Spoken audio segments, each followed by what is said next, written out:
Ya regreso, 6 de la tarde con 36 minutos. 6 de la tarde con 36 minutos. Vamos a revisar lo que está ocurriendo en los foros.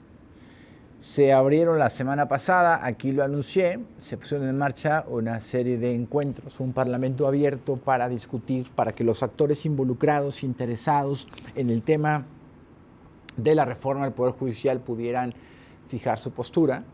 Yo quisiera estar seguro que lo que ahí surja en esos foros, las voces, las propuestas, las alternativas pudieran ser consideradas en esta reforma del Poder Judicial. La verdad es que eso es un sueño guajiro, porque sabemos de entrada que la reforma ya está planteada, que el presidente López Obrador no permitirá que se le mueva gran cosa, por no decir que nada, en los temas que a él le importan. Una reforma que fue planeada, pensada, diseñada desde el seno del Poder Ejecutivo, y que hoy pues tendrá, ¿no? Al final el país decidió darle mayoría calificada al partido Morena y a sus aliados a partir del 1 de septiembre, y con esto la posibilidad delicada, por decirlo menos, de hacer y deshacer pues de la forma que ellos consideren a la Constitución, por ejemplo, ¿no? Esa es una realidad. Se arman estos debates, que hoy fue el número 3, el tercer ejercicio.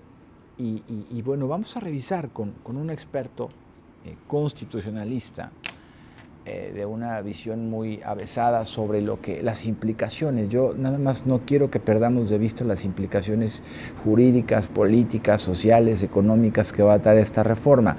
Y no con el ánimo de ser opositora, ¿no?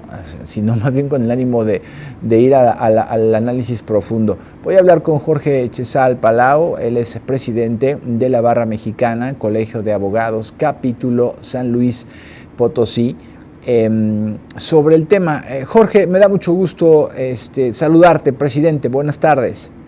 ¿Cómo estás, Héctor? Buenas tardes, gusto saludarte. Oye, pues preguntándote, ¿cómo ves, Jorge, cómo ves el avance de las discusiones de esta reforma? ¿Crees que estas discusiones van a ajustar algo en la reforma? Y sobre todo, ¿qué implicaciones, Jorge, tendrá esto que hoy se debate en el país y que incide en la vida de cada uno de nosotros? No sé si lo hemos dimensionado, pero tendrá todo que ver con la vida de cada una de las y los mexicanos, Jorge. En efecto, Héctor, fíjate que yo creo que por lo pronto todo parece indicar que la reforma caminará siempre y cuando se determine finalmente por la decisión del Tribunal Electoral del Poder Judicial de la Federación el que Morena tenga, junto con sus aliados, mayoría calificada en las dos cámaras. Eso todavía no es un tema que se decida, eso todavía está pendiente. Hay que recordar que justamente de manera paralela se está llevando adelante un conflicto del que poco se ha dicho, porque a la Sala Superior del Tribunal Electoral le faltan 2 integrantes y ya hay un proceso judicial para que esto se pueda subsanar, y esto, bueno, todavía va para largo. Eso será tema a lo mejor en otra ocasión. Pero por lo pronto, en relación a la reforma judicial, en donde nos han tenido en esta discusión sobre la elección de los jueces, magistrados y ministros, hay que ver que parte de una decisión ya tomada, así lo dijo el diputado Juan Ramiro Robledo en la Cámara de Diputados, ahora que fue el foro donde estuvieron los ministros de la Corte, que dijo que a partir del hecho de que se hará por elección popular la designación de los juzgadores, de ahí en adelante discutimos lo que quieran. Entonces, bueno, pues si tienen la mayoría calificada, me parece que ya es irreversible, salvo que otra cosa suceda. Pero lo que es importante decir es ese impacto que tú mismo mencionas que tendrá en la vida de los mexicanos. De entrada, costará más de 3,000 millones de pesos el sustituir a la totalidad de los jueces, magistrados y ministros federales. Pero además de eso, se tendrá que contabilizar la curva de aprendizaje y todas las consecuencias que tendrán para el patrimonio de todos los mexicanos que tengan que acudir ante un tribunal, para que los que resulten electos, que no son gente de carrera judicial, apenas tengan la oportunidad de enterarse de lo que están haciendo. Es una decisión que va a impactar en una precarización de la justicia de una manera brutal, va a costar mucho dinero, y todo por el deseo de venganza en contra del Poder Judicial Federal. Jorge, cuando hablamos de precarización, a ver, en un país en donde ya de por sí hay un nivel de impunidad altísimo, en donde el Estado de Derecho en los rankings internacionales medidos por organizaciones de alto prestigio, México siempre sale muy mal posicionado. Es decir, ya tenemos hoy día serias deficiencias en el tema de la impartición de la justicia. Cuando hablas de precarización, ¿qué más, Jorge? ¿Qué más va a ocurrir? Porque yo, perdóname que insista, a veces siento que los mexicanos no estamos alcanzando a dimensionar lo que viene en este tema. Y es que no nos dejan dimensionarlo, Héctor. A ver, de entrada hay una falsedad. Y la primera falsedad es que en la elección del 2 de junio se haya dado un mandato a Morena para cambiar al Poder Judicial. Eso no es cierto. Eso es parte de un discurso, pero lo que se hizo fue que se votó por Morena para la presidencia de la República y los cargos legislativos, sí, pero en ninguna parte hay expreso el mandato de que sea por elección popular el Poder Judicial. De entrada, eso es una falsedad. En segundo lugar, decidir si a los jueces, magistrados y ministros se les elige popularmente tendría que implicar una pregunta previa, y la pregunta previa es ¿qué tipo de justicia queremos? Porque dependiendo del tipo de justicia que queramos, entonces es la forma en que tendremos que designar a nuestros tribunales. Y si me preguntas cuál pudiera ser una forma mucho más democrática de justicia que elegir a los jueces popularmente, yo te contestaría que el jurado popular es una alternativa. El jurado popular, representando a los ciudadanos la decisión sobre los hechos, hace que los jueces tengan que aplicar el derecho a una decisión democrática tomada por ciudadanos. Entonces, si querían democratizar la justicia, pues ahí tenían el jurado popular para probar suerte en lugar de echar a perder el Poder Judicial de la Federación. Oye, pero además no sé qué pienses tú, Jorge, es Jorge Chezal, el presidente de la Barra Mexicana, Colegio de Abogados allá en San Luis Potosí. No sé qué pienses, Jorge, pero hablando de falsedades, a ver, este discurso de democratizar, a ver, también me parece que es falso este discurso de acercar, porque es un poder alejado al pueblo, en fin.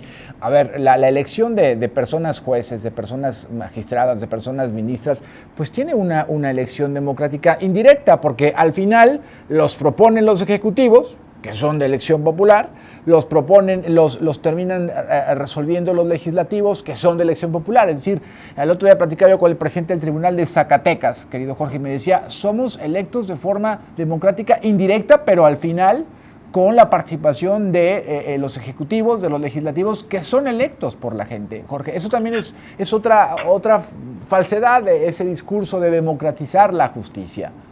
Sí, por supuesto, doctor. Por supuesto, porque efectivamente la elección indirecta también es un ejercicio democrático.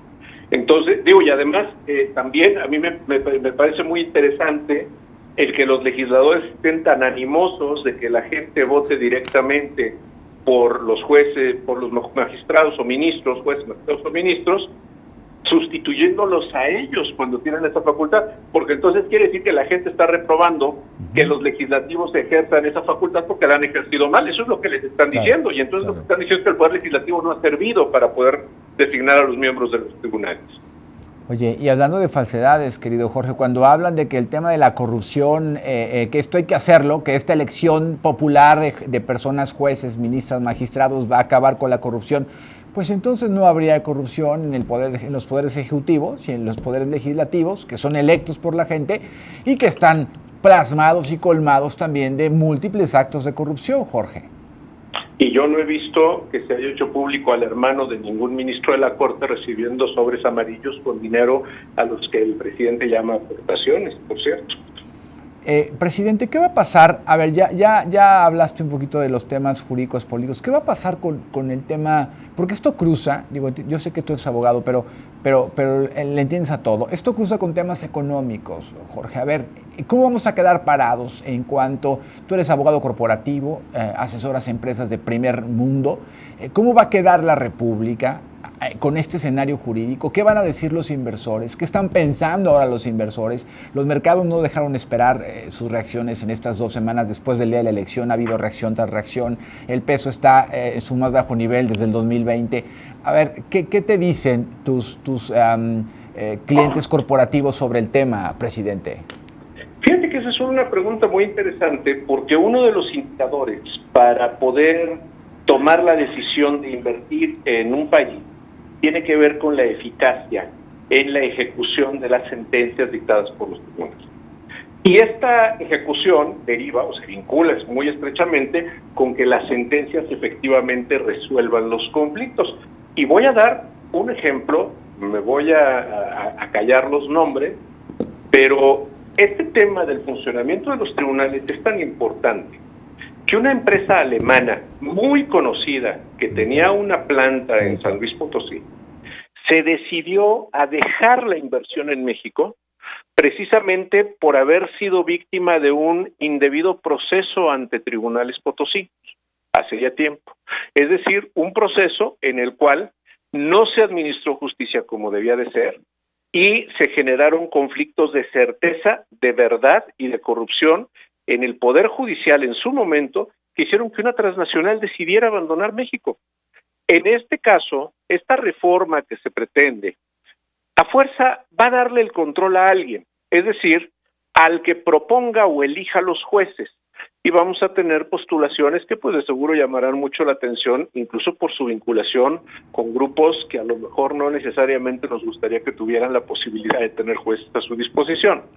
Pero el hecho de que se tenga una elección popular por encima del privilegio de la carrera judicial, tomando decisiones respecto de inversiones, no tranquiliza a los mercados, les preocupa y por supuesto que irán a buscar en dónde gastar su dinero las empresas y los inversionistas, que no será México, porque no da certeza en la administración de justicia.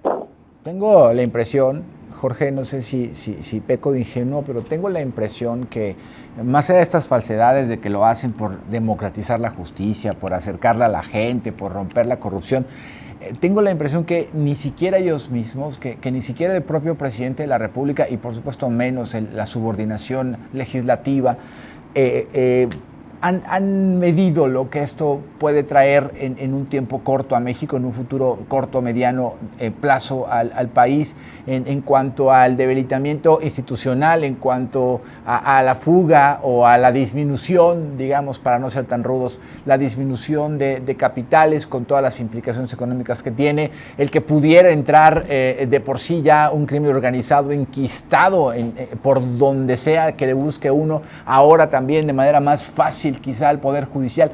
Siento que es un balazo en el pie a ellos mismos, a los promotores, a los hacedores de esta reforma, Jorge. Pero para que se dieran cuenta tendrían que ser conscientes. Y el presidente a lo largo de 5 años y medio nos ha demostrado que eso de la reflexión y de la conciencia sobre los alcances de las decisiones no es algo que use muy seguido. Y respecto del Poder Legislativo, bueno, pues cuando son obedientes y con una obediencia ciega ni siquiera se detienen a reflexionar este tipo de cosas. Las consecuencias son a largo plazo. Y estas consecuencias de largo plazo las va a resentir México si es que esto sigue adelante a lo largo de muchos años hacia adelante. Simplemente porque están queriendo conservar el poder a la vieja usanza de un sistema de gobierno que existía en los 60, que se logró después de muchos esfuerzos, muchos realmente, democratizar y que ahora están queriendo regresar a ese viejo sistema. Ya. Tengo medio minuto, solo dime, ¿crees que ves autocontención después del 30 de septiembre de la virtual presidenta electa? ¿Ves su capacidad de autocontención, de desmarcarse, de no abusar de este poder excesivo? Porque eso sí, tengo que decirlo, aunque me duele el corazón, pues que la gente le dio el 2 de junio. Ese sí es una realidad, caray. Pero ¿tú ves una capacidad de autocontención de la presidenta electa para evitar estas decisiones tan extremas? Yo no lo creo por una razón, no porque ella no quiera, sino porque el expresidente en ese momento la va a tener amenazada siempre con la revocación de mandato, en función de que amenazará con utilizar su liderazgo para que le revoquen el mandato a Claudia Sheinbaum si es que no se apega a sus decisiones. Va, muy bien, presidente. Pues te agradezco, siempre es un gusto conversar contigo, Jorge, y te agradezco que nos tomes la llamada cuando te marcamos, presidente. Buenas tardes. A Hasta luego, doctor. Buenas tardes. Gracias. Es Jorge Chezal Palau, el presidente de la Barra Mexicana, Colegio de Abogados, capítulo San Luis Potosí, reflexionando con nosotros, analizando técnicamente, jurídicamente, con cero sesgos pasionales que de pronto a mí me alcanzan, el tema de la reforma judicial. Triste este asunto. Y pues sí, no sé si no lo dimensionamos el 2 de junio, pero le dimos al presidente, a su partido, a sus fuerzas aliadas, la mayoría calificada para hacer seguramente muchas cosas buenas, seguramente, pero también algunas que son un exceso y que ponen en riesgo a la República.